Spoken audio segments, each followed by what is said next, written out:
कर दो, स्टार्ट है ना। So hello students, welcome back to Medicos point Jagdalpur. और हम लोग अब बहुत दिन के बाद मिल रहे हैं। एक छोटा सा टॉपिक जो है हमारा लेफ्ट रह गया था, उसको हम बोलते हैं प्रॉपर्टीज ऑफ मैटर।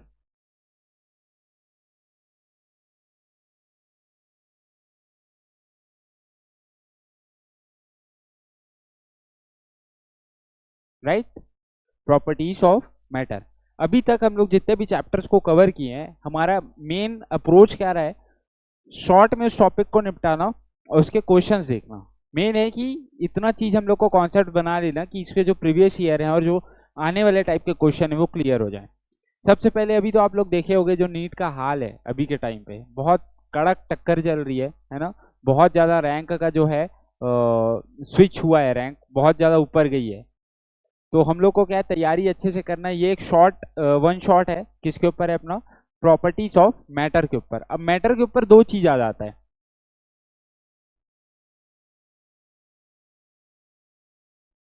एक होता है सॉलिड,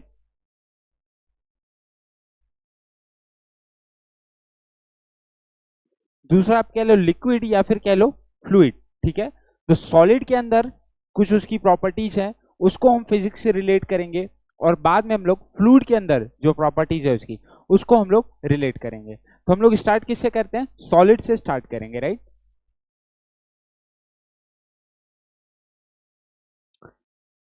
तो हम लोग क्या पढ़ने वाले हैं, प्रॉपर्टीज ऑफ सॉलिड।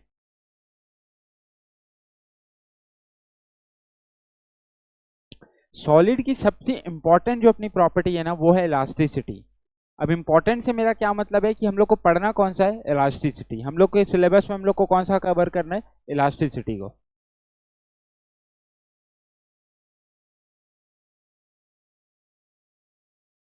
इलास्टिसिटी के टॉपिक को हम लोग को कवर करके निकालना है, ठीक है। अब इसके अंदर क्या क्या होता है, मान के चलो एक रॉड ले लेते हैं, हम यहाँ हमारा फेवरेट रॉड। आधी फिजिक्स हम लोग इसी के ऊपर सीखे हैं, रॉड के ऊपर। कभी इसको मोड़ देते हैं, कभी तोड़ देते हैं, कभी गर्म करते हैं तो थर्मल में पहुंच जाते हैं। अब हम लोग इसको क्या करेंगे, खींचातानी करेंगे। क्यों? क्योंकि इसके हम लोग इलास्टिसिटी प्रॉपर्टी के बारे में पढ़ने की कोशिश कर रहे हैं, ठीक है। अगर इस रॉड को, मान के चलो एक रॉड है, रॉड को मैं खींचता हूँ, ठीक है, दो एंड है, ये रॉड है, रॉड को पकड़ के दो एंड से अगर मैं खींचता हूँ, तो इसके ऊपर एक कहीं ना कहीं एक फोर्स लग रहा है अपोजिट डायरेक्शन में, ठीक है। या रबर भी होगा एक, उसको, रबर भी एक सॉलिड है, रबर को आप पकड़ के दो एंड से अपोजिट तरफ फोर्स लगा रहे हो। ऑफ कोर्स अब बात है कि वो दोनों तरफ एक्सपेंड करने की कोशिश करेगा, राइट। लेकिन एक पॉइंट आएगा उस रबर के पास, रबर एक सॉलिड है, रबर के पास एक पॉइंट आएगा जब आप उसको छोड़ोगे तो वापस रिकॉइल कर जाएगा। रिकॉइल कर जाएगा का मतलब क्या है, इस रबड़ को मैं पकड़ के इतना खींचा, मान के चलो ये पहले 5 सेंटीमीटर का था, उसको मैं खींच के 8 सेंटीमीटर तक का बना दिया।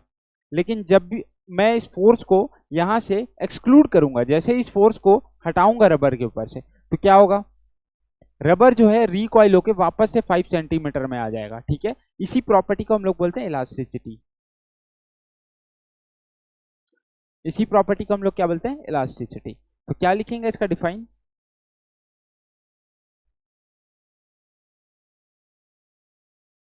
Property of solid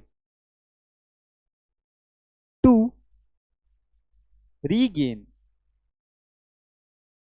its shape after exclusion of the force।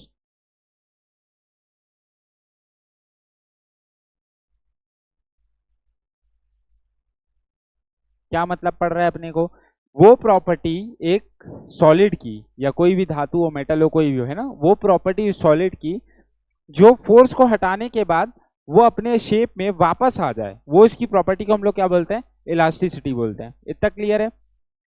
अब बात आती है कि सर फोर्स किस टाइप से लगाएंगे। बेसिकली हम लोग को क्या पढ़ना है अपने कोर्स में, तीन टाइप की चीज पढ़ने हैं। क्या क्या पढ़ना है, स्ट्रेस पढ़ेंगे, स्ट्रेन पढ़ेंगे। स्ट्रेस, स्ट्रेन, ये दो चीज जो है वो बहुत इंपॉर्टेंट है हमारे लिए। क्या क्या, स्ट्रेस और स्ट्रेन। इसको कॉपी कर लो, इसको अपन देखते हैं नेक्स्ट स्लाइड में। ठीक है, दो चीज का फोर्स बोले, स्ट्रेस और एक स्ट्रेन। ठीक है, अब स्ट्रेस जो है तीन तरीके का होता है। ठीक है, कौन कौन से टाइप का होता है?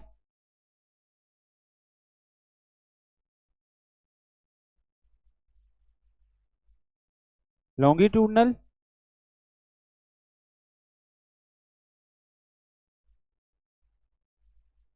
वॉल्यूमेट्रिक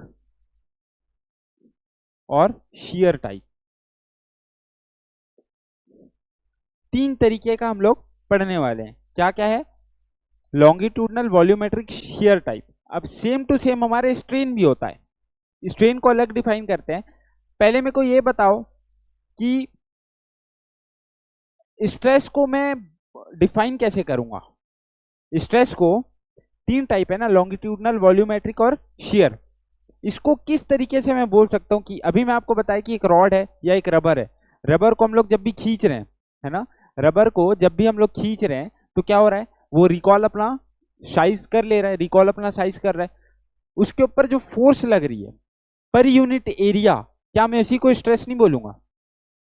ये रबर बैंड है, या रबर है तुम्हारा स्कूल वाला, जो इसको दोनों पकड़ लिए दो एंड से, इसको खींचे, जो फोर्स इस डायरेक्शन में एक इस डायरेक्शन में जो इसको इस तरफ लेके जा रही है, वो फोर्स अपॉन एरिया, इसी को हम लोग बोलेंगे स्ट्रेस। इतने से एरिया में पकड़ के मैं फोर्स लगा रहा हूं, इतने से एरिया में पकड़ के मैं फोर्स लगा रहा हूं, तो ये फोर्स बटे एरिया, इसी को हम लोग बोलेंगे स्ट्रेस। ये क्लियर है?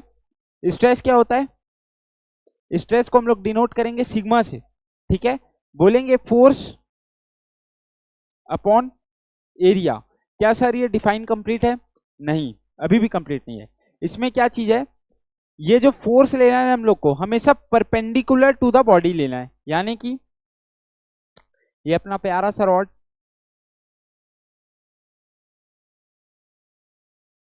ये अपना प्यारा सा रॉड, इसके ऊपर जो फोर्स लग रही है ऐसे, ठीक है, इसके ऊपर जो फोर्स लग रही है इस डायरेक्शन में, सेम ऐसे इधर भी लग रहा होगा, खींच रहा हूं तो अपन को कौन सा फोर्स लेना है, जो इसके परपेंडिकुलर पे हो। ये इसका एरिया है, ये इसके परपेंडिकुलर है। परपेंडिकुलर फोर्स को लेना है तो अपने डिफाइन में क्या आएगा, stress is equals to perpendicular force applied on a body divided by area या अपॉन एरिया। ये क्या है? स्ट्रेस है। क्लियर है इतना?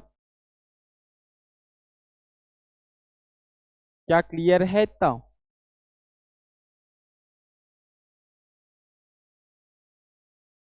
अब देखो स्ट्रेन,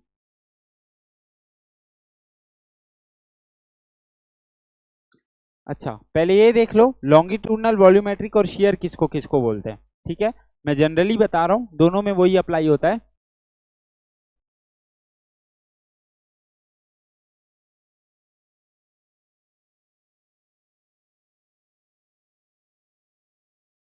लॉन्गिट्यूडनल, लॉन्गिट्यूडनल में क्या होगा, जैसे रॉड है, रॉड के ऊपर ऐसा स्ट्रेस लग रहा है, रॉड ऐसा एक्सपेंड कर रहा है, उसको हम लोग बोलेंगे लॉन्गिट्यूडनल स्ट्रेस इसके ऊपर लग रहा है।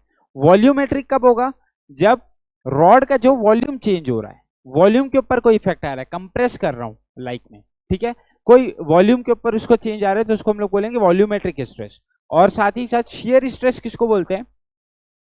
ये थोड़ा सा ट्रिकी बन जाता है ना।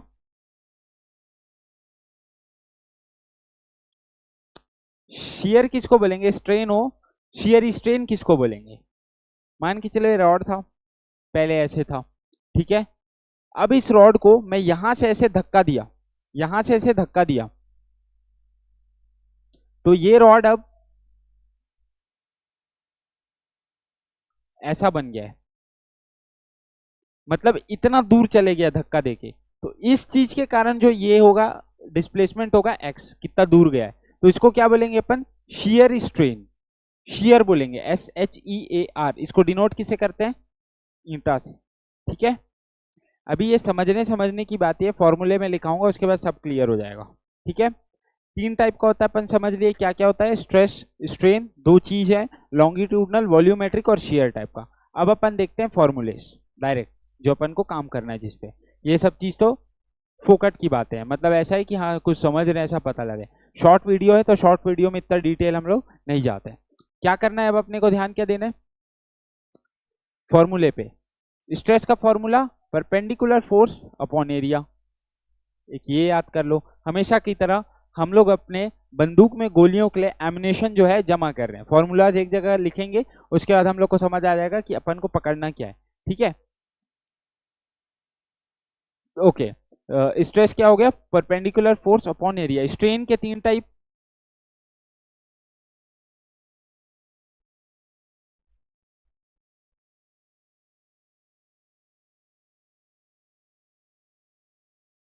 लॉन्गिट्यूडनल,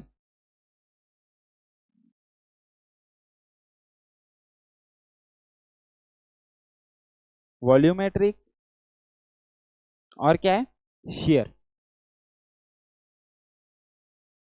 ठीक है, लॉन्गिट्यूडनल क्या है, चेंज इन लेंथ। मान के चलो ये रबड़ था, रबड़ को मैं खींचा, सेम वही वाला एग्जांपल ले लो, कौन सा वाला, 5 सेंटीमीटर था, 5 सेंटीमीटर को मैं 8 कर दिया, तो चेंज इन लेंथ कितना हो गया, 6 7 8, यानी कि 3 डिवाइडेड बाई कितना हो गया, 5 ओरिजिनल लेंथ। यानी कि लॉन्गिट्यूडनल स्ट्रेन क्या होगा, चेंज इन लेंथ अपॉन, ऐसे लिख देते हैं इसको,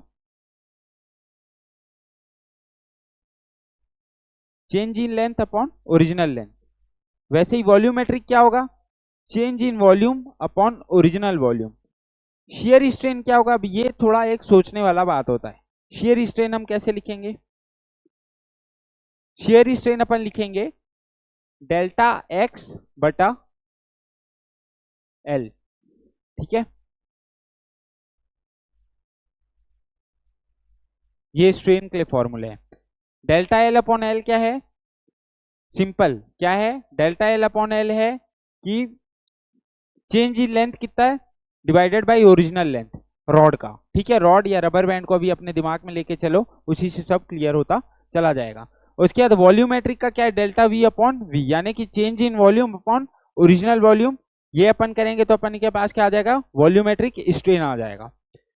वैसे ही अगर शेयर का देखते हैं तो डेल्टा एक्स में बताया था ना ऐसा है, इस तरीके से अब मैं इसको इस तरफ पुश किया तो ये जितना इस लाइन से पहले ऐसे था, ठीक है, अब मैं इसको इस तरफ पुश किया तो ऐसे हो गया, तो ये जितना एंगल बचा उसको बोलेंगे डेल्टा एक्स ट्रेवल किया, वही डेल्टा एक्स अपॉन इसका ओरिजिनल लेंथ, ये क्या हो जाएगा इसका शियर स्ट्रेन। पहले इसको कर लो कॉपी, ये क्या है, स्ट्रेस।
ठीक है।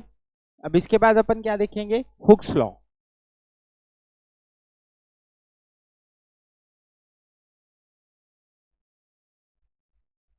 और यही हमारे काम की चीज है, इसी के ऊपर जो है मेनली क्वेश्चंस आते हैं। ठीक है, हुक्स लॉ के ऊपर में। हुक्स लॉ क्या बोलता है, स्मॉल डीफॉर्मिंग फोर्स, स्मॉल डीफॉर्मिंग फोर्स लगेगा, इसको समझने पे नहीं जाते हैं, सिंपल कर दूं इसको आपके लिए, ये याद स्टेटमेंट रखना बस। स्मॉल डिफॉर्मिंग फोर्स मतलब कोई बॉडी है जैसे रबर बैंड है, मैं इसको अच्छे से ताकत लगा के खींच रहा था, तब क्या हो रहा था, 5 सेंटीमीटर से 8 सेंटीमीटर हो जा रहा था। लेकिन अगर मैं छोटू सा ताकत लगाऊं, मतलब ये रबड़ पकड़ा हुआ है, उसके बाद उसको बहुत कम खींचा हुआ है, 1 सेंटीमीटर या पॉइंट समथिंग सेंटीमीटर का उसमें चेंज आया, डिफॉर्मिंग आया, तो उसको क्या बोलूंगा मैं, स्मॉल डिफॉर्मिंग फोर्स बोलूंगा। मतलब उतना ताकत जो उस बॉडी में बहुत छोटा सा चेंज लेके आ रहा है, उस ताकत के लिए मैं लिखूंगा, मतलब मैं क्या लिखूंगा, हुक्स बोलते थे कि स्ट्रेस जो है वो डायरेक्टली प्रोपोर्शनल हो जाएगा स्ट्रेन के। समझ आ रहा है बच्चा, इतना समझ आ रहा है, स्ट्रेस जो है डायरेक्टली प्रोपोर्शनल हो जाएगा स्ट्रेन के लिए। ठीक है,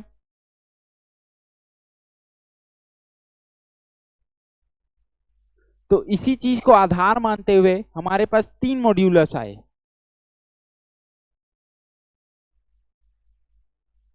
क्यों, क्योंकि हम लोग स्ट्रेस और स्ट्रेन को 3 तरीके से पढ़ रहे हैं, लॉन्गिट्यूडनल पढ़ रहे हैं, वॉल्यूमेट्रिक पढ़ रहे हैं और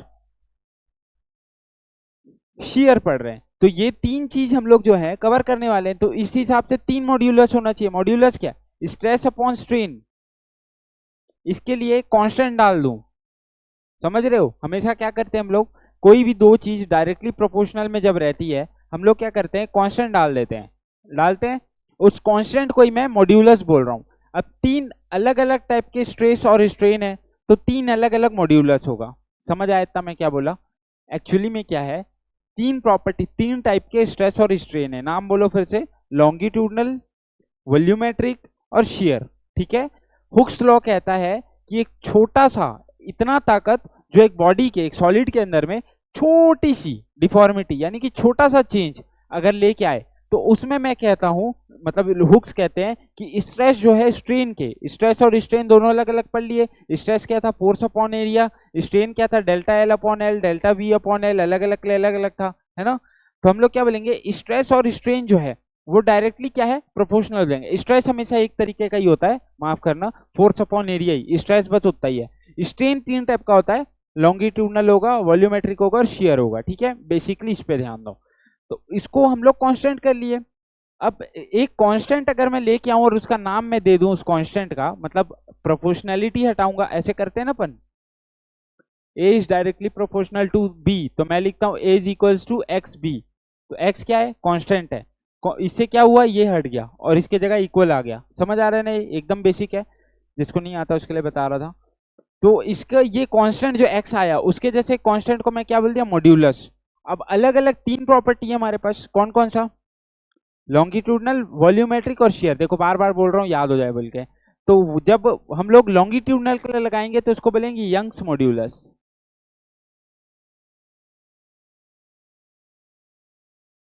ठीक है, ये सबसे इंपॉर्टेंट है, यही करता धरता है, इसी के ऊपर क्वेश्चन आता है, किसमें, तुम्हारे NEET यानी कि नीट में। ठीक है, दूसरा होता है, अगर मैं किसको ले लिया ब्रैकेट में लिख देता हूं, कब, जब लॉन्गिट्यूडिनल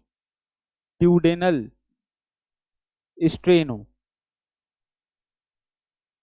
तो कांस्टेंट क्या होगा, यंग्स मॉड्यूलस। ठीक है, वैसे ही अगर मान के चलो कि वॉल्यूम को ले लिया मैं स्ट्रेन, वॉल्यूमेट्रिक स्ट्रेन या volumetric stress upon volumetric strain कर लिए, तब क्या होगा, बल्क मॉड्यूलस।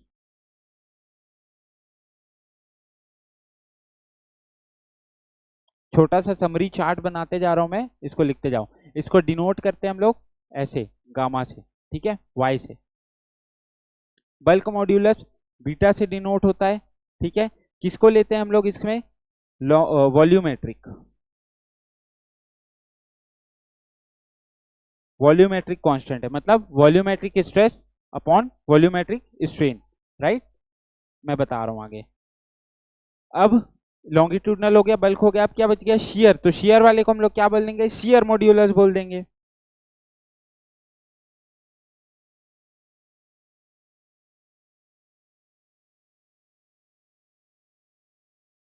ठीक है, इसको क्या बोल देंगे, शेयर मॉड्यूलस बोल देंगे। तीन टाइप का हम लोग के पास एक कांस्टेंट आ गया जिसको हम लोग मॉड्यूलस बोले, और उसको तीन अलग अलग धर्मों में हमने बांट दिया। क्यों, तीन टाइप के अलग अलग लोग थे इस वजह से। ठीक है, इसको नोट डाउन करो।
ठीक है, इतना समझ आ गया।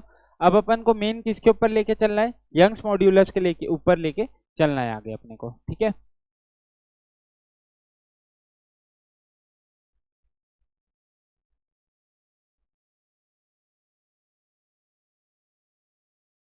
अब देखो क्या बोलता था ये, stress directly proportional to strain, यही सीखे थे। अब इसके आगे हम लोग यंग्स मॉड्यूलस लगा दिया, यानी कि कांस्टेंट लगा दिया। किसका बात कर रहे होंगे, अगर यंग्स में लगा रहा हूं तो लॉन्गिट्यूडनल प्रॉपर्टी का बात कर रहे होंगे, है ना। तो हम लोग क्या बोलेंगे, stress is equals to gamma strain. मैं लिख सकता हूं Young's modulus is equals to stress upon strain, या तो आप बोल सकते हो modulus is equal to stress upon strain. अगर मैं लॉन्गिट्यूडनल लूं तो longitudinal stress upon longitudinal strain. वैसे ही अगर मैं वॉल्यूमेट्रिक लूं तो volumetric stress upon volumetric strain. वैसे ही मैं अगर अगर शेयर लूं तो shear stress upon shear strain. ठीक है, इतना लिखाने का जरूरत मेरे ख्याल से नहीं पड़ना चाहिए। इतना समझ आ रहा है।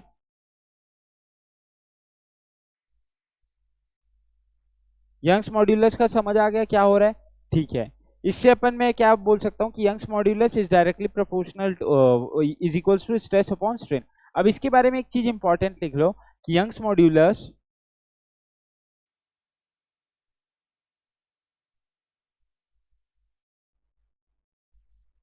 Is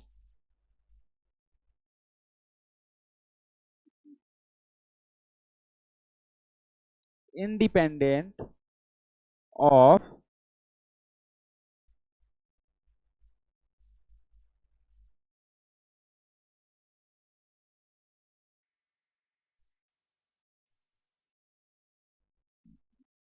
dimensions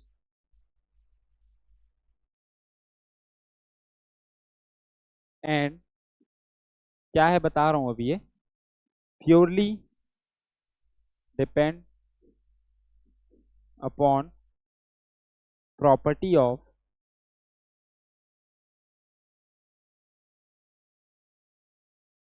matter.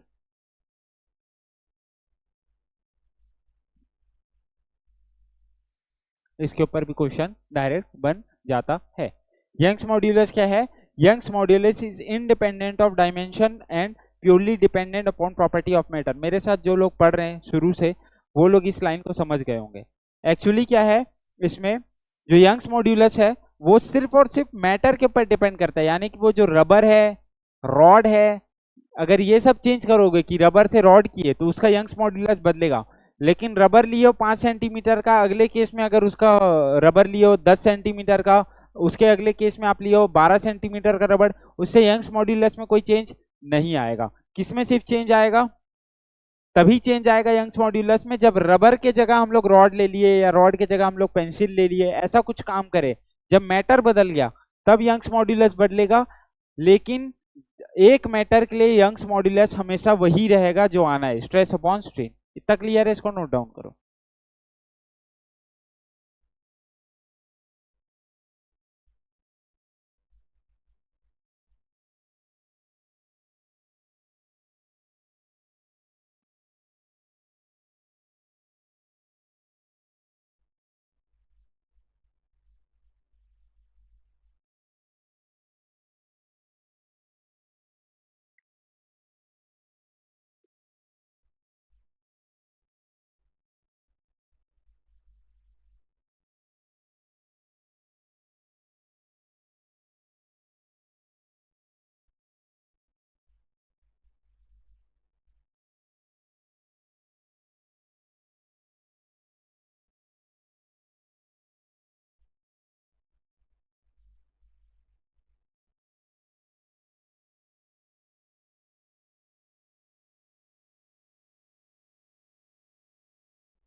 इतना हो गया।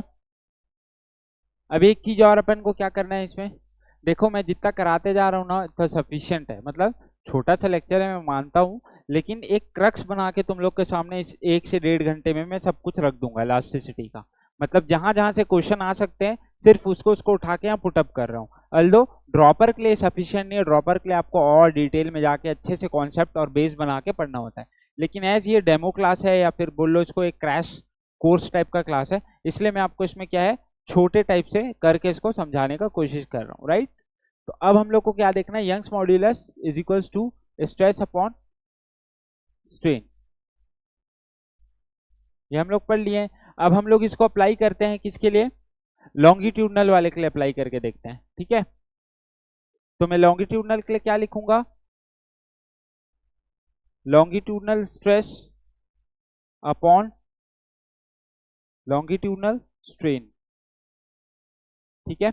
Longitudinal stress upon longitudinal strain. अब इसको अगर मैं आगे करूं, आगे करूं इन द सेंस इसको बढ़ाने का कोशिश करूं, तो स्ट्रेस का फॉर्मूला क्या आएगा, force perpendicular force upon area, और स्ट्रेन का फॉर्मूला क्या हो जाएगा, change in length upon original length. क्या यही फॉर्मूला था? देखो तो जो पढ़ते आए हम लोग, यही पढ़ते हुए आए हैं। तो इसको मैं ऐसे अगर लिख सकता हूं क्या, Young's modulus is equals to force, perpendicular force है ना, अपॉन डेल्टा एल, ठीक है। अब ये वाला एल ऊपर चल देगा, एरिया नीचे, into area into L. F क्या है, force applied,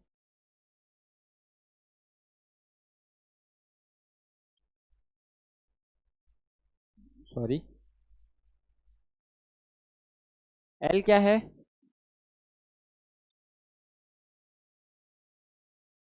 original length, delta L क्या है,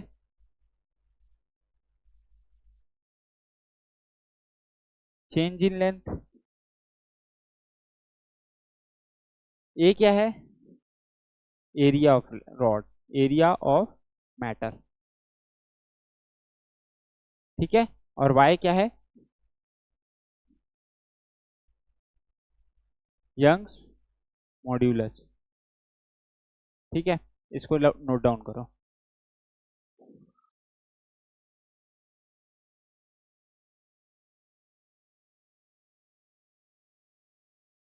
एक चीज याद रख लेना, यंग्स मॉड्यूलस ऑफ स्टील का वैल्यू किसी को पता है कितना होता है?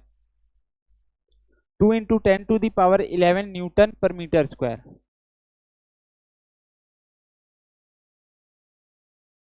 हालांकि ये क्वेश्चन में दिए रहता है, लेकिन फिर भी अपने को याद रखना है, कॉमन है, ठीक है।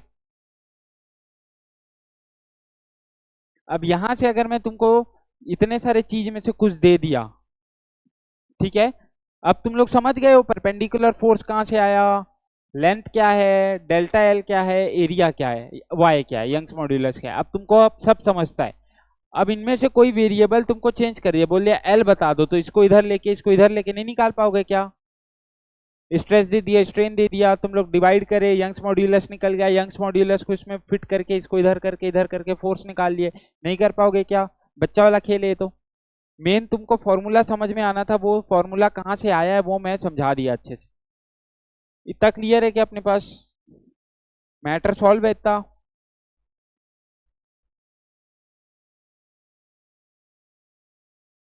मान के चल लो कि तुमको इलोंगेशन पूछ लिया,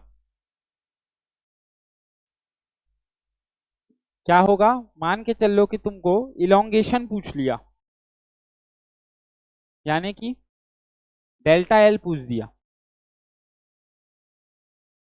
किसी बॉडी का, तो क्या करोगे? अगर वहां पे, अब कई लोग ऐसे होते हैं ना, मूर्खता वाला सवाल करते हैं कई लोग कि सर हम लोग कैसे पहचानेंगे कि इसका क्वेश्चन है। अरे भाई क्वेश्चन तो देखो, तुमको वैल्यू किस चीज की दी हुई है, तुमको वहाँ यंग्स मॉड्यूलस दिया हुआ है, चेंज इन लेंथ दिया है, लेंथ दिया हुआ है, फोर्स दिया हुआ है, ठीक है। तुमको कोई एक वेरिएबल एरिया पूछ रहा है, अब भैया वहां पे तुम एरिया का दूसरा फॉर्मूला लगाने बैठोगे, या जो तुम यहाँ पे इलास्टिसिटी में पढ़े हो, प्रॉपर्टीज ऑफ मैटर में पढ़ रहे हो, वो वाला फॉर्मूला लगाओगे? कॉमन सेंस है, वो तो पकड़ में आना चाहिए अपने को। अब तुमको इलोंगेशन पूछ दिया, रॉड में मान के चलो ऐसे पकड़ा हुआ है, खींच दिया रॉड को, मेरे को बताओ रॉड में कितनी इलोंगेशन, मतलब खिंचाव कितना आया, चेंज कितना हुआ रॉड में लेंथ का, ठीक है, या रबड़ में खींचने के बाद कितना चेंज आया। अगर इस रबड़ का यंग्स मॉड्यूलस फलाना है और तुम्हारा जो लेंथ है इसका ओरिजिनल लेंथ ढिमकाना है, ऐसे करके आपको वैल्यू दे दिया है, ठीक है। तो तुम लोग क्या इसमें अपना थर्मल प्रॉपर्टीज, मैं आग दिया, क्या यहाँ पे आग दिया तो ये फैल गया, हीट इतना आया होगा, चेंज इन लेंथ इतना होगा, ऐसा करोगे क्या? नहीं करोगे। यंग्स मॉड्यूलस वगैरह दिया हुआ है तो किसका फॉर्मूला अप्लाई करोगे? जो अभी सिखाया मैं तुम लोग को। तो डेल्टा एल जैसे पूछ दिया तो अपन को कहता है क्या है, F into L upon delta L into area, यही पढ़ के आए अभी, यही है। तो अब क्या कर दोगे, डेल्टा इधर डेल्टा एल पूछा है तो delta L is equals to क्या कर दोगे, एफ इंटू एल, इसको इधर ले गए इसको इधर ले आए, गामा इंटू एरिया, ये तुम्हारा क्या निकल जाएगा, delta L change in length. अब मान के चलो फोर्स तुमको दिया हुआ है एक बॉडी का, एक बॉडी का है, ऐसा बॉडी है, उसके ऊपर mg लग के कम हुआ है, तो तुम लोग क्या करोगे, फोर्स के जगह फोर्स की वैल्यू पुट कर दोगे, mg पुट कर दोगे। एक स्पेशल केस आता है इसमें, सब वेरिएशन में बता दे रहा हूं बच्चा, सब इससे सॉल्व हो जाएगा, ये सारे क्वेश्चंस हैं।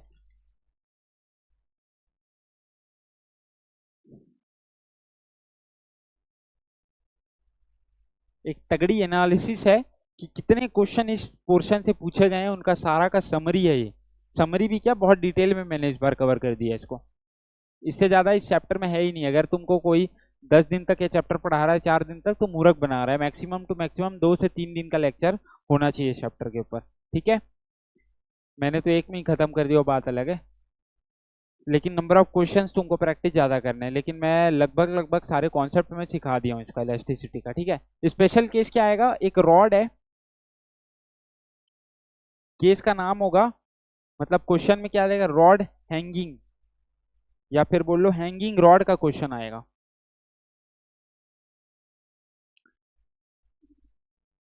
एल लेंथ का रॉड है, एम इसका मास है, ठीक है। नीचे की तरफ इसमें ऑब्वियसली फोर्स लग रही होगी, तो ये इसको कौन सा केस है? हैंगिंग रॉड वाला केस है, हैंगिंग रॉड वाला केस आएगा। तो इसमें क्या करना है तुम लोग को, इसमें क्या करोगे, फोर्स नीचे की तरफ लग रहा है, इसके वजह से इसमें स्ट्रेस आ रहा है, तो तुम लोग क्या करोगे, फोर्स नीचे mg, नीचे की तरफ mg लगेगा। That's great. यहाँ पे ओरिजिनल लेंथ क्या लोगे, l तुमको दे रखी है, लेकिन क्या l लेना चाहिए ना। यहाँ पे क्या करोगे, सेंटर ऑफ फोर्स देखोगे, क्योंकि देखो खींचिए इधर रहा है, इधर का तो इतना ही है, मान के चलो नीचे से वो कर रहा है, तो अपन डायरेक्टली तो नहीं बोल सकते कि पूरा रॉड में एलोंगेशन हुआ। ठीक है, क्या बोलेंगे, सेंटर ऑफ मास के थ्रू L/2 पे ये फोर्स लगने वाला है। इसको इतने बड़े से रॉड को एक पॉइंट मेजर कर लिया और उस पॉइंट का लेंथ ले लिया हम लोग L/2, तो इसके जगह हम लोग को क्या कर लेना है, बस L is equals to L/2 कर देना है। उसके हिसाब से इसका फॉर्मूला क्या निकल के आ जाएगा, delta L is equals to F into L/2, नीचे 2 लिख दो, इंटू गामा इंटू एरिया, जहां पे F is equals to mg। वो तो mg है, कोई दिक्कत, ये वाला स्पेशल केस है।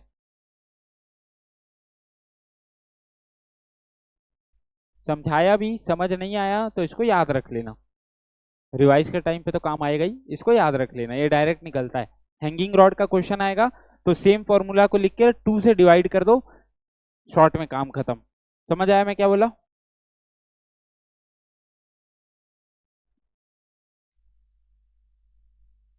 इतना क्लियर है?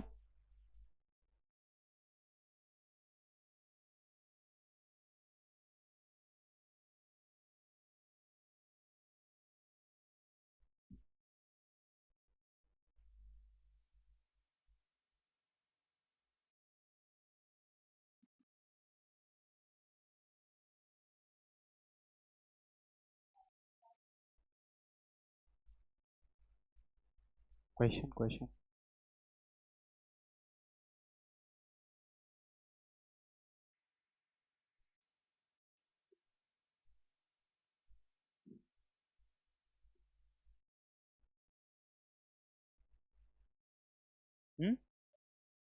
देख लो एक बार।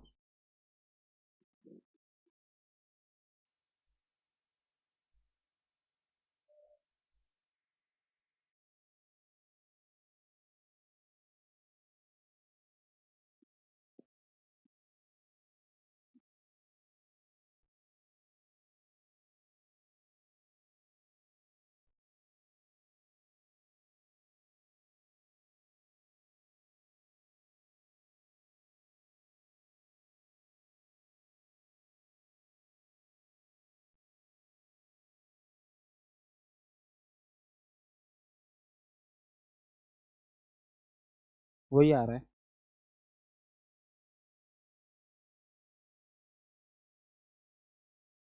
इसी में खोल दिया रहना, मैं देख के इसी से कर लूंगा।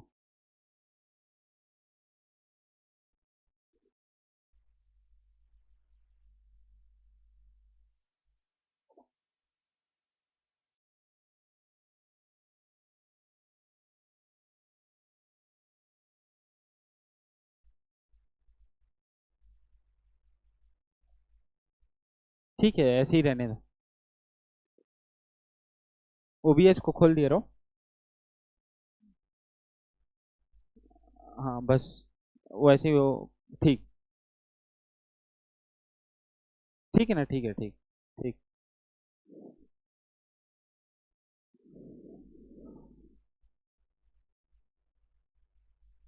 ठीक है, इतना क्लियर है। अब अगला एक और चीज अपन को इसमें ऐड करना है, क्या है, potential energy stored in a stretched और कंप्रेस्ड वायर। अब इसका मतलब क्या होता है, पहले टॉपिक लिख लेते हैं अपन।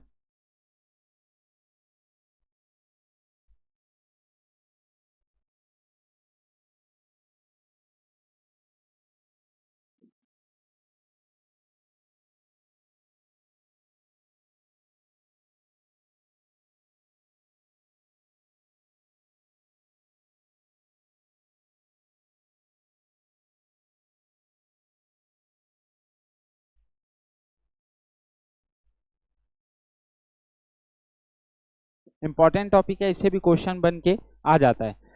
अपन बहुत जगह पोटेंशियल एनर्जी हर जगह पढ़े हुए हैं, फिजिक्स में बहुत जगह पढ़े हुए हैं, चाहे वो ग्रेविटेशन हो या potential energy stored in a spring हो, बहुत जगह है। लेकिन अपन इसको एक नए नजरिए या प्रोस्पेक्टिव से देख रहे हैं, किस केस में, स्ट्रेस और स्ट्रेन वाले कंडीशन में।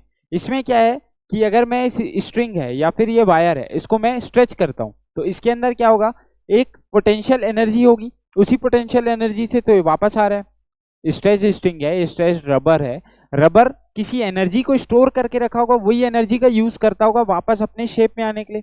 समझ आ रहा है? मान के चलो एक छोटा सा रबड़ है, इसको मैं खींचा वापस से और इसको मैं छोड़ा, तो वापस जब ये अपना शेप को रीगेन कर रहा है, किस वजह से कर रहा है, किसी एनर्जी का यूज कर रहा होगा। वो स्टोर्ड एनर्जी कौन सी एनर्जी है, पोटेंशियल एनर्जी।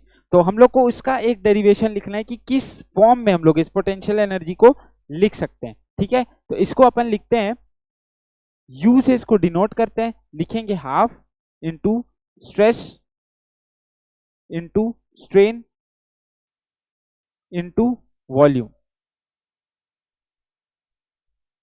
फिर से कॉमन सेंस वाला बात, स्ट्रेस और स्ट्रेन के ऊपर हम लोग प्रॉपर्टीज पढ़ रहे हैं, तो हम लोग पोटेंशियल एनर्जी स्टोर्स किस फॉर्म में लिखेंगे, स्ट्रेस और स्ट्रेन के ऊपर। अगर आपको पोटेंशियल एनर्जी पूछ रहा है, उसमें यंग मॉड्यूलस लिखा है, स्ट्रेस लिखा हुआ है या स्ट्रेन लिखा हुआ है, तो अपने दिमाग का कंप्यूटर फट से चलना चाहिए और अपन को क्या याद आना चाहिए कि हम लोग को इसको सॉल्व करना है इलास्टिसिटी वाले चैप्टर के कॉन्सेप्ट या फॉर्मूलेस। समझ आ रहा है? इतना सबसे इंपॉर्टेंट है, ये चीज क्लिक करना आना चाहिए अपने दिमाग में। ठीक है, अब इसको हम लोग मॉड्यूलेट भी कर सकते हैं, कैसे करते हैं, ये तो अपन साफ साफ सीधा सीधा लिख दिए कि पोटेंशियल एनर्जी, अगर एक वायर या रबर को मैं खींचा हूं, तो इतना पोटेंशियल एनर्जी उसके अंदर जो है स्टोर हुआ होगा। लेकिन इसको हम लोग किस और फॉर्म में लिख सकते हैं, हो सकता है इस फॉर्म में नहीं आके दूसरे फॉर्म में आपको नीट में क्वेश्चन आ जाए, किस तरीके हो सकता, देखते हैं। चलो, अब मैं बोल सकता हूं कि Young's modulus is equals to stress upon strain. इस बात से तो सब सहमत हो, इतना तो हम लोग अभी तक पढ़ते हुए आ गए।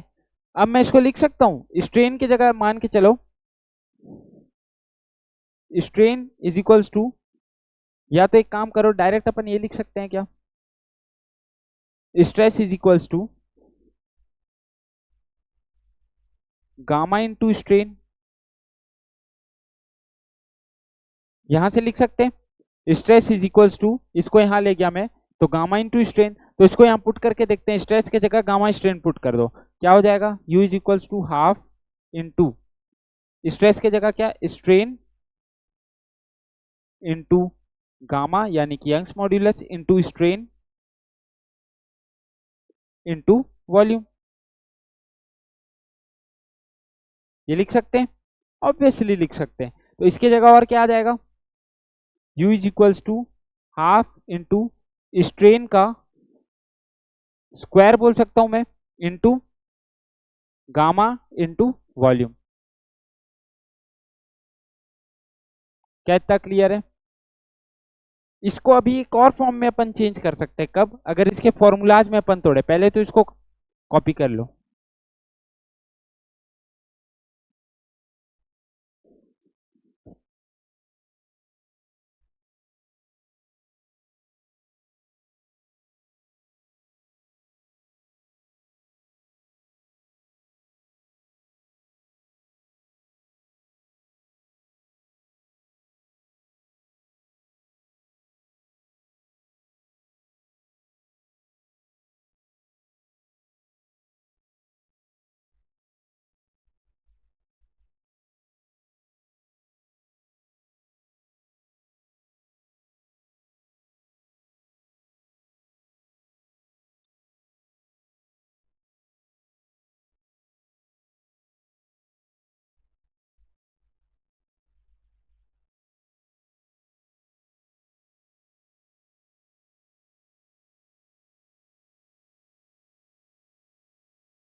ठीक है, इतना क्लियर है। अब इसको और किस फॉर्म में लिख सकते हैं, क्या लिख लिए अपन, U is equals to half into stress, sorry strain का square into gamma into volume, यही है। अब इसको और क्या हो सकता है, हाफ इंटू स्ट्रेन को क्या लिख सकते हैं,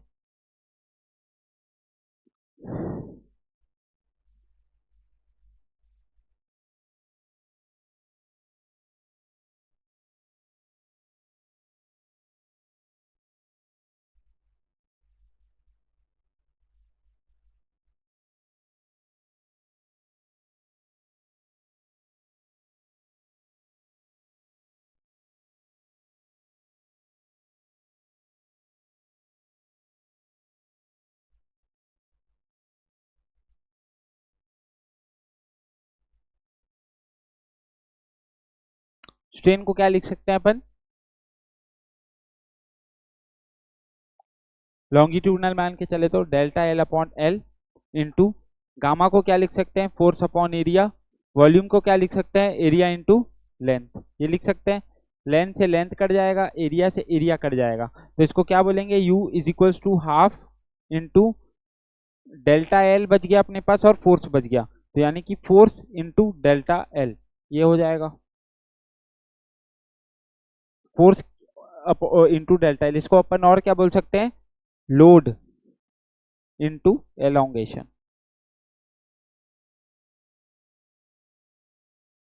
ये आपका पोटेंशियल एनर्जी के बराबर होगा। ये लोड होगा, फोर्स कितना नीचे की तरफ लग रहा है उतना ही लोड होगा mg, और डेल्टा एल क्या है, एलोंगेशन। इसी के फॉर्म में फोर्स और लोड और एलोंगेशन के फॉर्म में नीट में क्वेश्चन उठ के आ चुका है। ठीक है, क्लियर है इतना, क्लियर है। तो थोड़ा इसके क्वेश्चन देख लेते हैं अपन।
ठीक है, इसके ऊपर एक क्वेश्चन देखते हैं, किस टाइप का एक क्वेश्चन आता है मैं बताता हूँ। ठीक है, 2015 का आया हुआ क्वेश्चन है। सॉरी, इसका क्वेश्चन का जो एक्चुअली पैकेज है वो मेरे पास है नहीं, तो मैं इसको डायरेक्ट सिस्टम से देख के करवा रहा हूँ। Young's modulus of steel is twice that of brass. 1 second में इसको फोटो खींच लेता हूँ, है ना, उसके बाद अपन इसको करते हैं।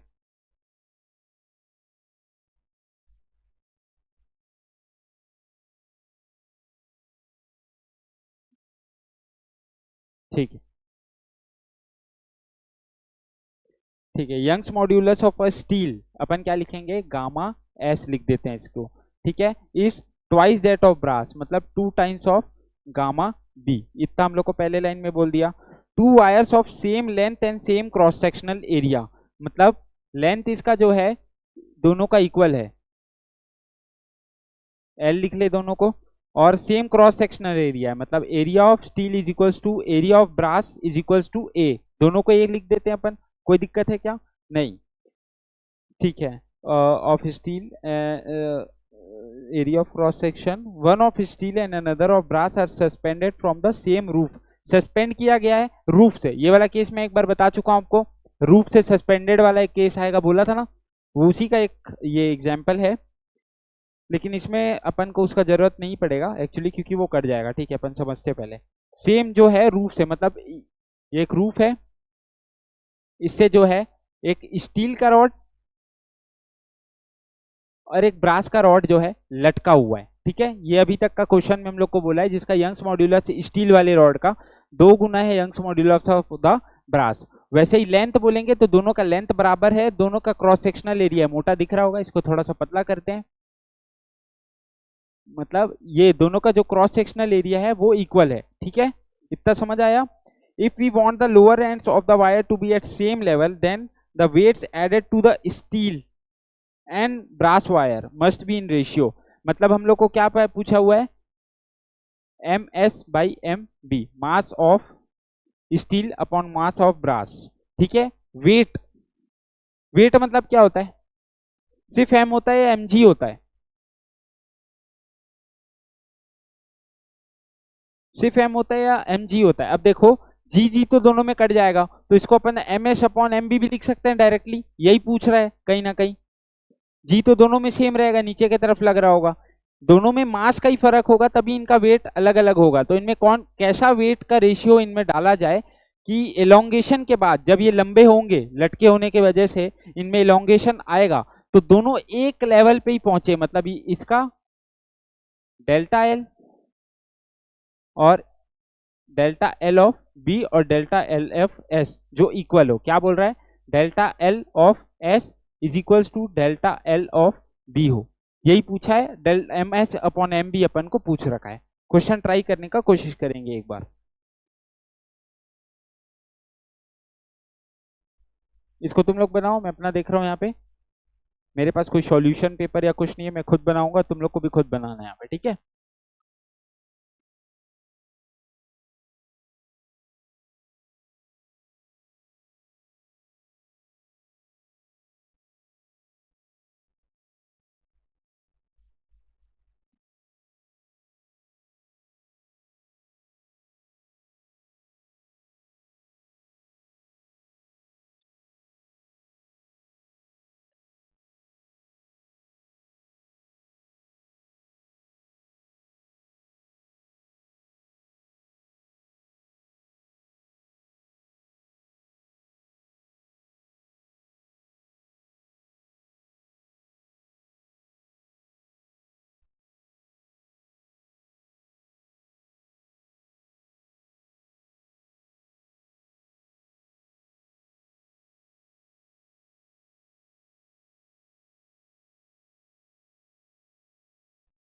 ट्राई करें,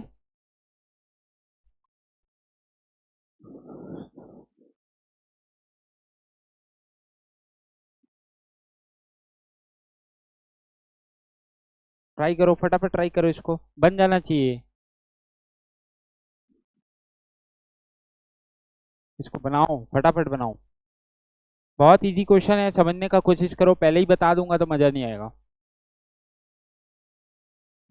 नीट 2015 में पूछा हुआ है।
जल्दी करो जब तक मैं दूसरा क्वेश्चन देख रहा हूँ।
समझ आ रहा है क्या? बताऊं? देखो, हम लोग को क्या बोल रखा है कि कितना मैं इसके ऊपर मास लूं सेम इन लोगों का एक्सटेंशन हो, यानी कि क्या निकालना है, डेल्टा एस जो है is equals to delta B हो। तो डेल्टा एल का अपन फॉर्मूला पहले लिखते हैं, क्या होता है, delta L is equals to force into क्या हो जाएगा, length upon area into gamma, यही होगा। अब गामा इसके जगह अपना अपना वैल्यू रख दो, गामा स्टील का लिख रहे हैं तो gamma S is equals to force into length upon area into gamma of brass. इतना क्लियर है? अब देखो, लेंथ दोनों की बराबर है, एरिया ऑफ क्रॉस सेक्शन दोनों का बराबर है, क्या क्या बच गया, फोर्स कितना लग रहा होगा नीचे की तरफ, M, mass of steel into g, mass of steel into g, sorry, mass of steel into g upon M g बोलते हैं ना अपन, अपॉन गामा ऑफ एस के जगह अपन क्या लिख सकते हैं, 2 times of gamma B. Gamma S की वैल्यू अपन को यहाँ दे रखी है ना, गामा एस को हम लोग लिख सकते हैं 2 टाइम्स ऑफ गामा बी, तो मैं इसको लिख लिया 2 गामा बी। इधर क्या हो जाएगा, mass of brass into g M g हो गया अपॉन गामा ऑफ ब्रास। तो अब क्या होगा, गामा ऑफ ब्रास कैंसिल हो गया, जी से जी कैंसिल हो गया, क्या आ जाएगा, M S upon 2 is equals to M B upon 1। अपन को पूछा क्या है, M S upon M B पूछा हुआ है, M S upon M B क्या हो जाएगा, M S upon M B is equals to 2/1, यानी कि 2:1 इज योर आंसर। क्लियर है?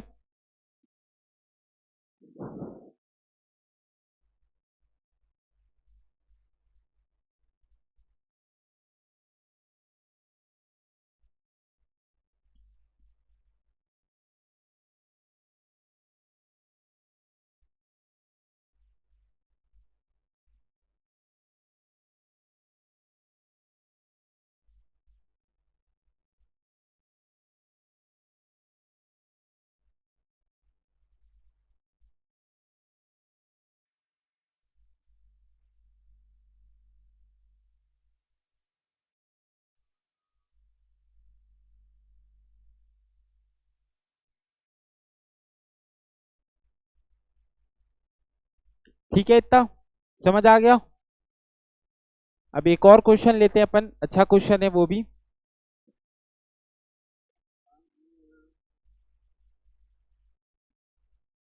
थोड़ा सा इसके लिए आपको बेसिक मैथ्स का नॉलेज होना चाहिए अपने पास पहले से। ठीक है, क्वेश्चन है,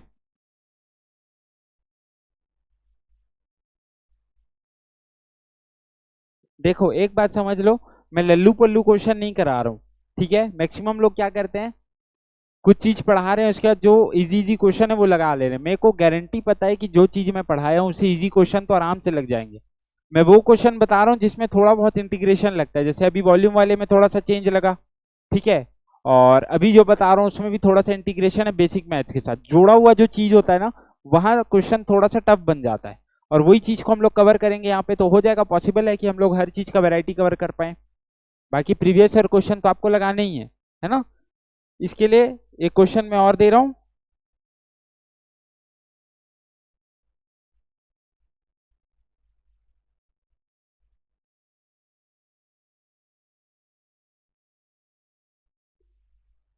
एक कॉपर का वायर है जिसकी वॉल्यूम V है, फिक्स्ड वॉल्यूम है,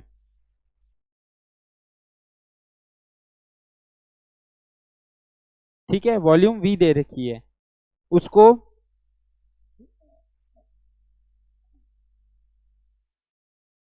उसका जो लेंथ है वो L दे रखा है, उसको खींचा गया फोर्स लगा के, उसके बाद जो उसका एक्सटेंशन हुआ मतलब चेंज इन लेंथ हुआ, उसको डेल्टा L बोल दिया गया है, ठीक है, डेल्टा L बोल दिया गया है। तो अब मेरे को बताओ कि डेल्टा L वर्सेस L का कौन सा ग्राफ स्ट्रेट लाइन होगा। अब अपन को पता है स्ट्रेट लाइन का मतलब क्या होगा, स्ट्रेट लाइन मतलब y is equals to M X, ठीक है, y अपने को कौन सा बोला है, डेल्टा L वर्सेस L का, मतलब डेल्टा L वर्सेस L का कौन सा ग्राफ स्ट्रेट लाइन होगा।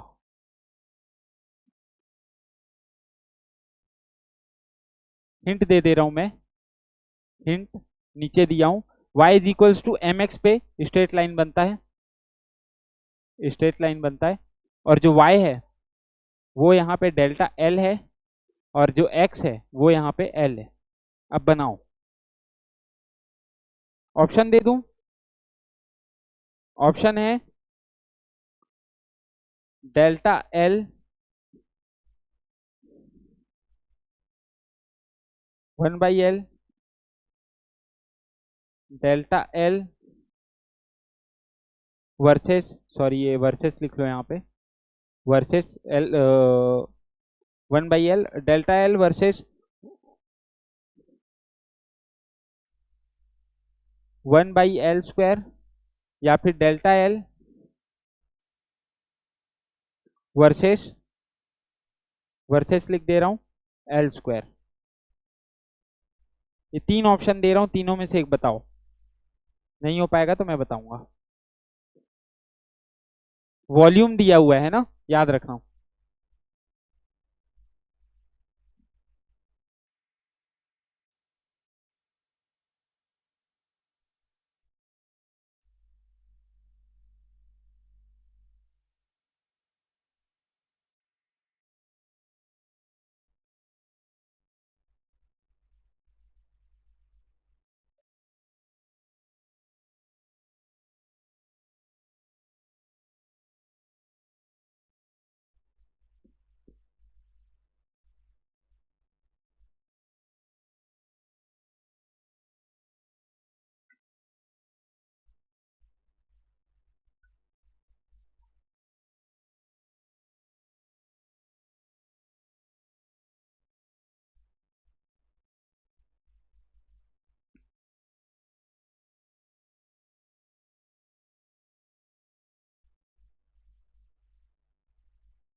बहुत गर्मी हो रही है, चलो बताता हूँ इसको, नहीं कर पाए होगे तो वैल्यूज ले लो, क्या क्या है, वॉल्यूम, लेंथ और एक्सटेंशन, ठीक है। अब देखो डेल्टा एल को हम लोग को y में रखना है, ठीक है, और x में हम लोग को l को रखना है।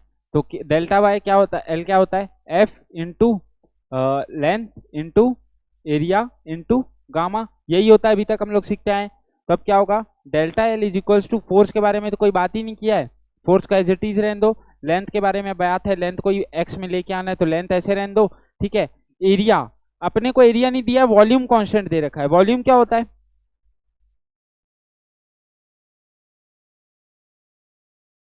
एरिया इंटू लेंथ होता है वॉल्यूम, है ना, एरिया इंटू लेंथ होता है वॉल्यूम।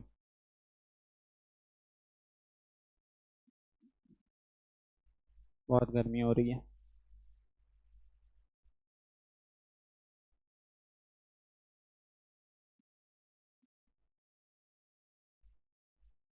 एरिया इंटू लेंथ क्या होता है, वॉल्यूम होता है। तो मैं लिख सकता हूँ एरिया की जगह मैं क्या लिख दूंगा, वॉल्यूम अपॉन लेंथ लिख दूंगा। तो एरिया की जगह वॉल्यूम अपॉन लेंथ लिखा, वॉल्यूम अपॉन लेंथ इंटू ये क्या गामा। अब ये लेंथ को ऊपर ले जाऊंगा तो क्या हो जाएगा, F into L square upon V into gamma. अब वॉल्यूम को कांस्टेंट बोल दिया है ना, वॉल्यूम को क्या बोल दिया है, कांस्टेंट बोल दिया है। तो यानी कि इतना वाला वैल्यू को मैं लिख सकता हूं, क्या होता है ये बताया था ना मैं, y is equals to M X. M क्या होता है, कांस्टेंट नहीं लिए तो एम है और x है, तो y अगर मैं कांस्टेंट ले लूं तो मैं बोल सकता हूं delta l is directly proportional to f by gamma into L square. ये m हो जाएगा और ये x हो जाएगा, तो बोल सकते हैं delta l is directly proportional to L square. ये वाला ऑप्शन सही हो जाएगा। ठीक है,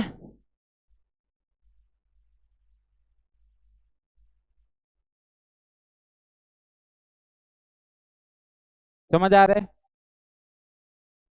इतना क्लियर हुआ। इसको नोट डाउन कर लो।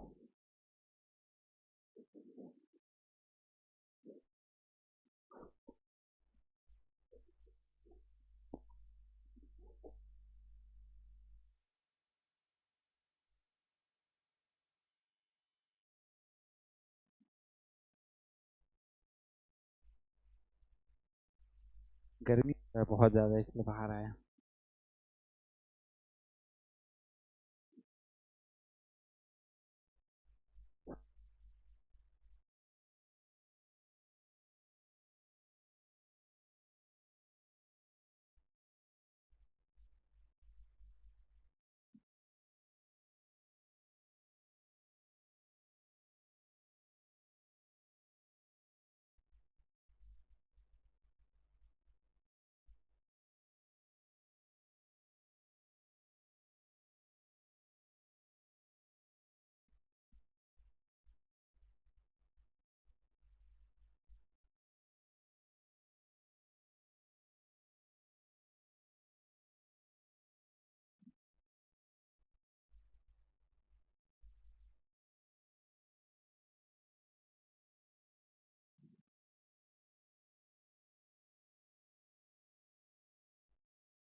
ठीक है, अब अपन इसको समाप्त करते हैं, प्रॉपर्टीज ऑफ मैटर खत्म हुआ। अब अपन आगे बढ़ते हैं किसके तरफ, प्रॉपर्टीज ऑफ फ्लूइड की तरफ, यानी कि फ्लूइड मैकेनिक्स।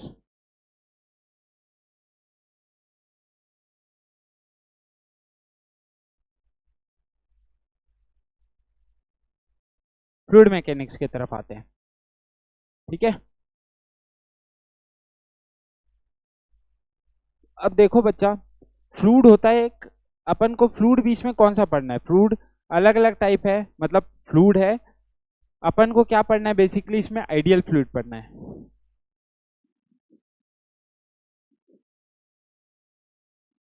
टाइम कम रहता है अपने पास, तो अपन क्या मुद्दे की बात करते हैं, अपन क्या पढ़ेंगे, सिर्फ और सिर्फ क्या पढ़ना है अपने को, आइडियल फ्लूइड के बारे में ही बात करनी है। आइडियल फ्लूइड क्या होता है, जिसका डेंसिटी और वॉल्यूम जो है फिक्स्ड होता है।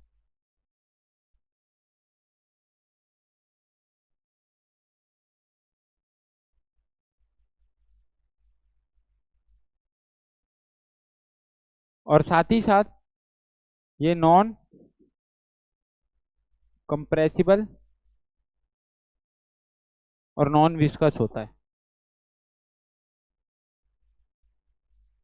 ये आइडियल फ्लूइड की प्रॉपर्टीज है, बस इतना को याद रख लेना, कोई इतना ज़्यादा काम नहीं है ना, हम लोग को इसे क्वेश्चन बनाने में कोई वो नहीं है, बस याद रखने का इम्पोर्टेंट। ठीक है, याद क्या करना है, इनको याद कर लेना है। मेन चीज क्या है, प्रेशर कॉलम। इसमें क्वेश्चन उठते हैं एक ही जगह से, प्रेशर कॉलम।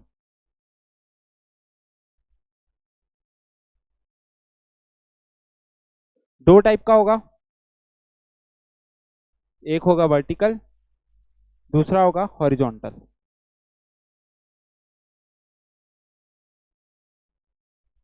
ठीक है, एक होगा वर्टिकल, दूसरा होगा हॉरिजॉन्टल। ठीक है, hello, I am audible? Okay. Vertical कैसे है, मान के चलो ये एक डब्बा है, इसके ऊपर यहां तक पानी भरा हुआ है। पहला पॉइंट मैं माना यहाँ पे है, दूसरा पॉइंट माना मैं यहाँ पे है, तो एक वर्टिकल पॉइंट हुए दो। ठीक है, तो इन दोनों पॉइंट पे क्या होगा, प्रेशर का जो है डिफरेंस होगा। ठीक है, मतलब मान के चलो कि यहाँ पे मान के चलो प्रेशर है पी नॉट, एटमॉस्फेरिक प्रेशर के बराबर है, तट पे है ना, एकदम सरफेस पे, ऊपर पे। ठीक है, और नीचे जाओगे तो क्या होगा, डेप्थ का प्रेशर लगेगा। नीचे जाओगे तो डेप्थ का प्रेशर लगेगा, तो यहाँ पे जो प्रेशर लगेगा वो होगा हमेशा रो जी एच। बस ये मेन चीज है, इसको याद रखना, रो जी एच। रो क्या है, डेंसिटी ऑफ फ्लूइड। यहां अभी मैं कोई बॉडी नहीं रखा हूं, मैं बस दो अलग अलग पानी के दो अलग अलग जगह पे प्रेशर बता रहा हूं। ये जो ऊपर से लेकर नीचे तक का डिस्टेंस है वो है एच। रो क्या है, डेंसिटी ऑफ फ्लूइड है, अब इसके अंदर वाटर डालो ऑयल डालो उससे कोई फर्क नहीं पड़ता। जी क्या है, same, acceleration due to gravity, acceleration है। और एच क्या है, हाइट फ्रॉम सरफेस। ठीक है, क्या होता है, मतलब अगर सीधा सीधा अगर मैं तुमको एक बात बताना चाहूं, तो अगर ग्लास लोगे उसमें वर्टिकल प्रेशर चेक करना है कोई भी जगह पे। ठीक है, वर्टिकल प्रेशर तुमको अगर चेक करना है तो तुम लोग क्या करोगे, रो जी एच कर दोगे। मतलब ऊपर वाले पॉइंट पे अगर मान के चलो प्रेशर था 2, नीचे वाले पॉइंट पे क्या होगा, रो मतलब डेंसिटी ऑफ वाटर या fluid into g into H, कितने हाइट नीचे चले गए उतना प्रेशर और बढ़ जाएगा। ठीक है, इतना समझ आया, इसी को मैं इसमें बताया, ये वर्टिकल प्रेशर है। अब हॉरिजॉन्टल प्रेशर क्या होता है, इसको नोट डाउन करो पहले, गर्मी बहुत ज्यादा है यहाँ पे।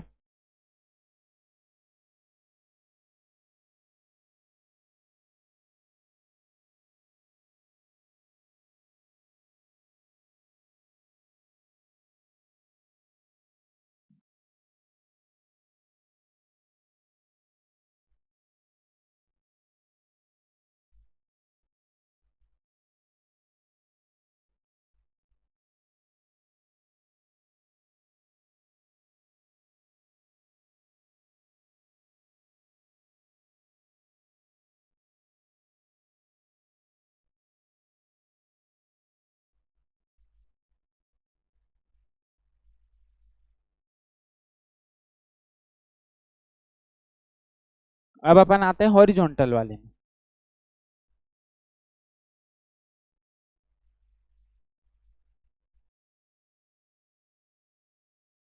ठीक है, हॉरिजॉन्टल वाले में आते हैं। हॉरिजॉन्टल क्या है, मान के चलो वैसे ही एक टब है, इसमें पानी भरा हुआ है।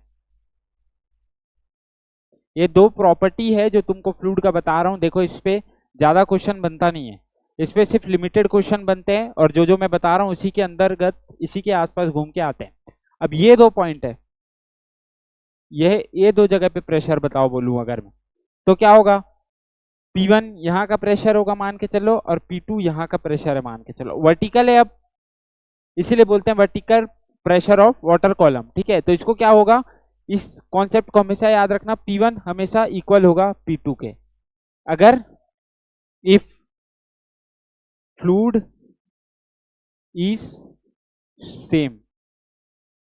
और इसी के ऊपर पूरा तुम्हारा यूट्यूब प्रॉब्लम,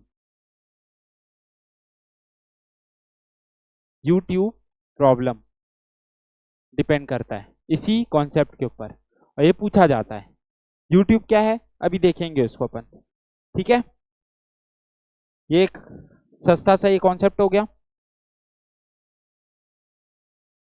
बाकी बहुत इधर उधर की चीजें हैं, आर्किमिडीज प्रिंसिपल वगैरह है, हर जगह में तुमको एक ही चीज याद रखना, रामबाण बता रहा हूँ पूरे फ्लूइड मैकेनिक्स के लिए। हर जगह ये क्या करना है, प्रेशर इक्वल करना है हमेशा। Rho ji H is equals to rho ji H. Maximum of the question यहीं से बन जाता है। ठीक है, एल एच के जगह लेंथ दे दिया है तो लेंथ को डाल दो, रो जी रो वन एच वन और रो वन एच टू ऐसे करके दो फ्लूइड को कंटेन किया।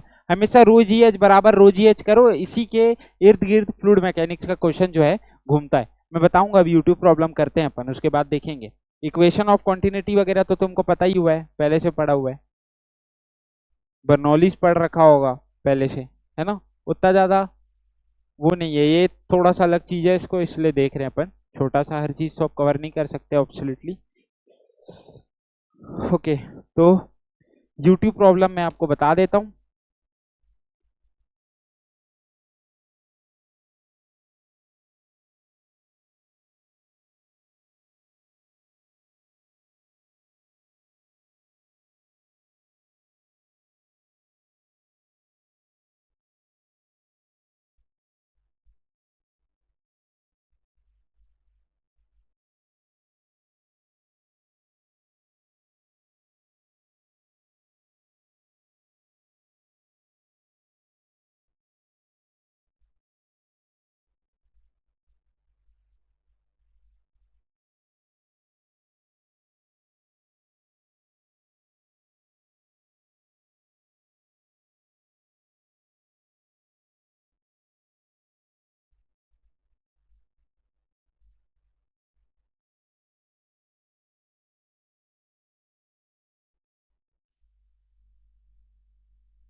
ठीक है, अब देखो इसी के ऊपर बेस्ड क्वेश्चन है, नीट 2017 का।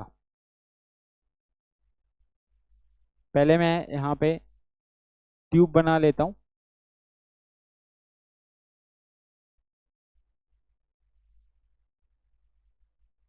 इसको बोलते हैं यूट्यूब। ठीक है, वो तुम्हारा वो वाला यूट्यूब नहीं, ये वाला यूट्यूब।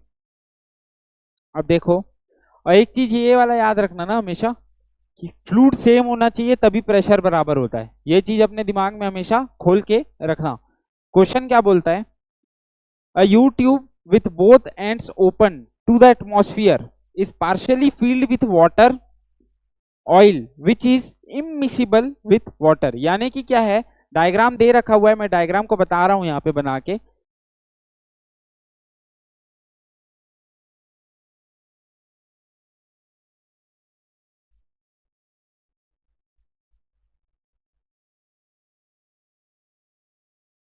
क्वेश्चन पहले अच्छे से मैं इसमें वो कर ले रहा हूँ, उसके बाद बताता हूँ।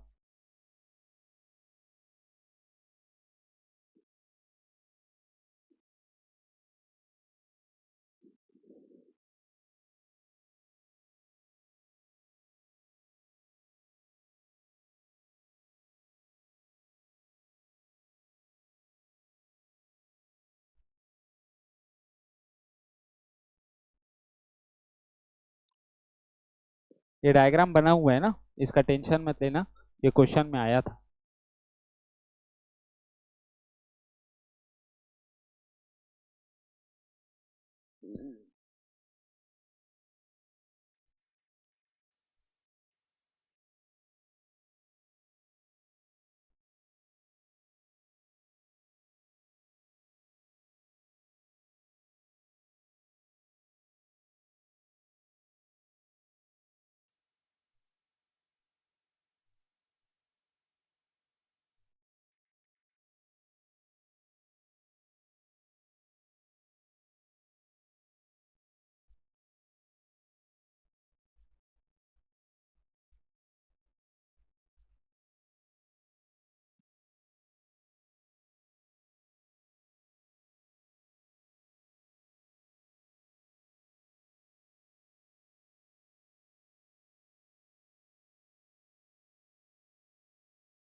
क्या बना रहा हूँ पता लग जाएगा, 2 सेकंड दे दो।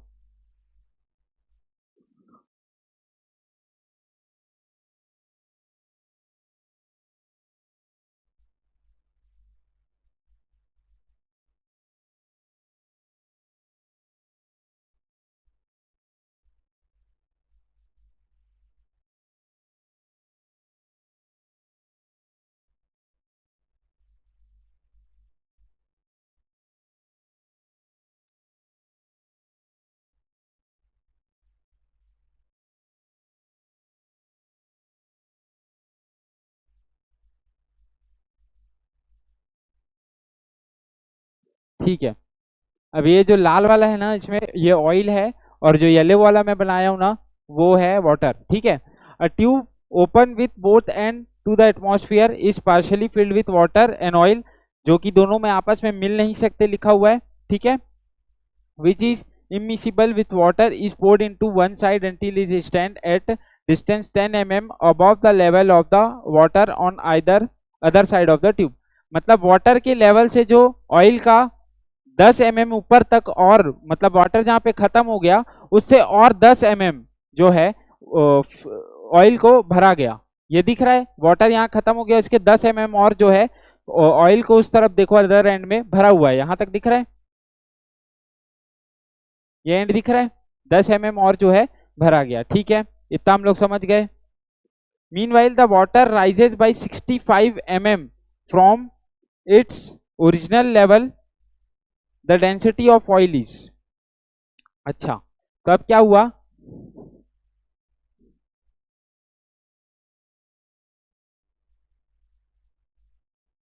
ठीक है, पहले पानी ना यहाँ तक भरा हुआ था, यहाँ तक पानी भरा हुआ था, इसको जोड़ देता हूं मैं, यहाँ तक पानी पहले भरा हुआ था।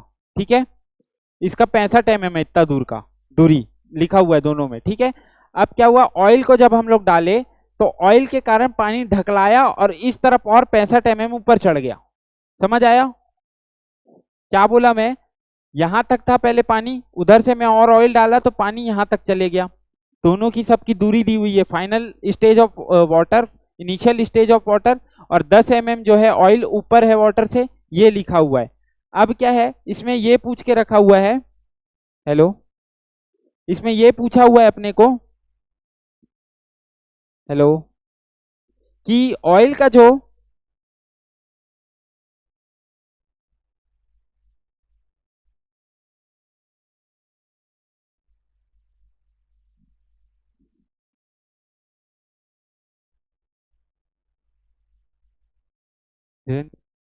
बैटरी,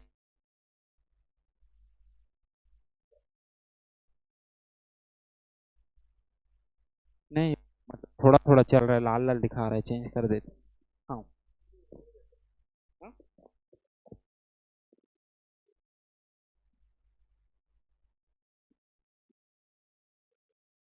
एक बार देखो तो यूट्यूब, अच्छा लाइव नहीं है ना, नहीं इसमें आ रहा है ना, इधर आओ मैं दिखाता हूँ। हाँ, हाँ, वहाँ रेड हो जा रहा है, देख लो, मैं दोबारा नहीं करूँगा। अच्छा, देखो ना, ये जैसे मैं अभी नॉर्मली इस पे बोल रहा हूँ ना, तो ठीक है चल रहा है, लेकिन एकदम से हाँ ये पूरा रेड हो जा रहा है, आ रहा है ना, ठीक है चलो, थोड़ा सा ही बचा है, इसको देख लेता हूँ। हेलो हेलो, ठीक है, तो अब हम लोग को क्या पूछा है कि ऑयल का डेंसिटी कितना होगा, ऑयल का डेंसिटी कितना होगा ये हमको पूछ रखा हुआ है, राइट। तो बताओ, इसको सॉल्व करने का कोशिश करो फटाफट।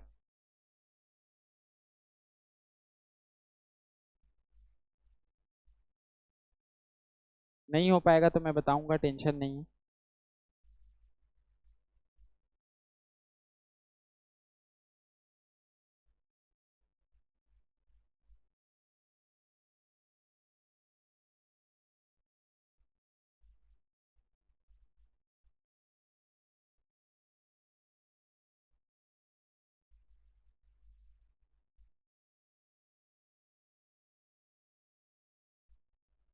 और हाइट जो होता है ना, फ्लूइड के कॉलम का हाइट लेते हैं, ठीक है, वो ध्यान रखना, गलती नहीं करना।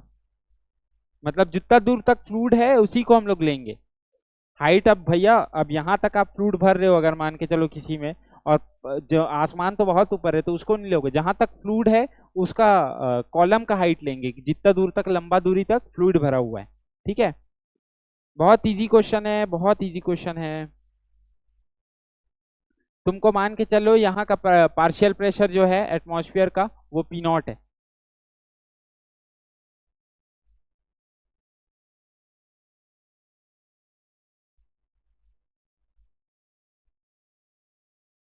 ठीक है।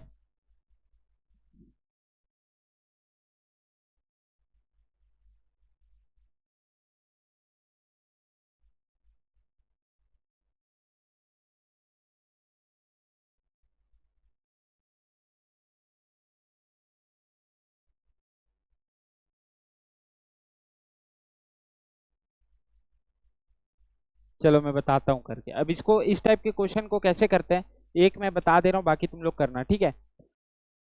अब देखो मेरे को एक चीज पता है, हॉरिजॉन्टल वाला हम लोग क्वेश्चन सीखे थे कि दो हॉरिजॉन्टल पॉइंट अगर सेम फ्लूइड का एक जगह पे है तो वहां पे प्रेशर क्या होगा, इक्वल होगा। मेरे को क्या निकालना है, डेंसिटी ऑफ ऑयल। हमेशा इस फ्लूइड मैकेनिक्स के क्वेश्चन में ऐसा ही चीज देगा, डेंसिटी ऑफ फ्लूइड एक का दिए रहेगा, एक का पूछा रहेगा, और हाइट्स दिए रहेंगे, ठीक है। करना क्या है, rho ji H is equal to rho ji H, मैं वही करने वाला हूँ, देख लेना, अभी खुद सॉल्व हो जाएगा, कुछ इसमें अपने पास वो नहीं है। एच हम लोग को, ये जो दिया हुआ है ना, इससे एच हम लोग को पता करना है एक्चुअल में, ठीक है। तो देखते हैं, मान ये वाला पॉइंट और ये वाला पॉइंट दोनों सेम फ्लूइड के हैं और दोनों हॉरिजॉन्टल पे हैं, तो बोल सकता हूं कि यहाँ का जो प्रेशर है, pressure at A, pressure at B, दोनों बराबर होगा, बोल सकते हैं। अब हम लोग हाइट वाला, ये दोनों तो इक्वल हो गया, ये पहली बात लिख लिए, सेकंड वाले उससे। अब वर्टिकल कॉलम वाला हम लोग जो फॉर्मूला लिखे थे क्या था, रो जी H, P naught plus rho जी एच होता था।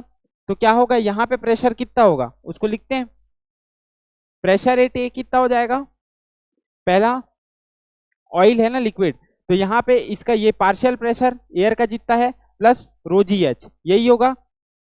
तो पार्शियल प्रेशर तो पी नॉट है, पार्शियल प्रेशर तो पी नॉट है, प्लस रो, रो किसका होगा, रो किसका होगा,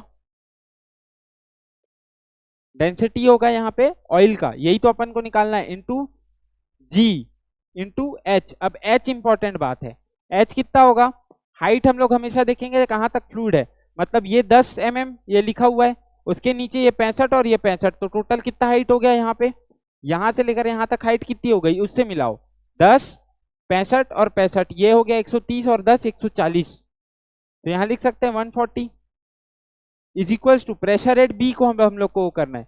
प्रेशर एट बी क्या होगा, यहाँ पे प्रेशर क्या है, पार्शियल प्रेशर, सेम चीज, पी नॉट प्लस रो जी एच। अब डेंसिटी किसका आएगा, वाटर का आएगा, into g into height of water निकालो। हाइट कहाँ तक बोला, वहीं तक लेना है जहां तक लिक्विड भरा हुआ है, तो यहां तक का हाइट लेंगे, इस पॉइंट से लेकर यहां तक का हाइट कितना होगा, 65 और 65 यानी कि 130, 130 mm है, तो लिखने का जरूरत नहीं, जी से जी कैंसिल हो गया, पी नॉट इधर आएगा, तो मान के चलो पी नॉट भी उड़ गया, क्या आ गया आखिर में, देखो यही चीज कर रहे हो फाइनली तुम, रो जी और एच, एच को हम लोग को पहचानना बस सीखना है, 99% क्वेश्चन फ्लूइड मैकेनिक्स का सॉल्व हो जाता है, ठीक है। तो अपन क्या करेंगे, यहाँ पे डेंसिटी ऑफ ऑयल को हम लोग को निकालना है, ठीक है, density of oil into g तो कैंसिल हो गया, 140 is equal to density of water कितना होता है, हमेशा याद रखना 1000 होता है, 1000 किलोग्राम पर क्यूबिक मीटर में हम लोग लेंगे तो 1000 होता है, ठीक है। तो 1000 इंटू डेंसिटी ऑफ वाटर हमेशा याद रखना 1000 होगा, इंटू 130, ये कट गया, डेंसिटी ऑफ ऑयल कितना निकल के आ गया, 1000 इंटू 13/14, बोल सकते हैं 0.9 इंटू 10⁻³ के आसपास, ये तुम्हारा निकल के आ गया आंसर, सही है। या तो इसको बोल सकते हो लमसम नियर अबाउट 900 kg पर मीटर क्यूब, ये ऑप्शन में दिया होगा, नीट का क्वेश्चन है 2017 का, ये आंसर आपका निकल के आ रहा है, इसको नोट डाउन कर लो। ये क्वेश्चन था, ये आंसर है, सॉल्यूशन। मेन हाइट पहचानने पर सीखना है और क्या करना है, rho ji H is equals to rho ji H, ये रामबाण है फ्लूइड मैकेनिक्स का। ठीक है,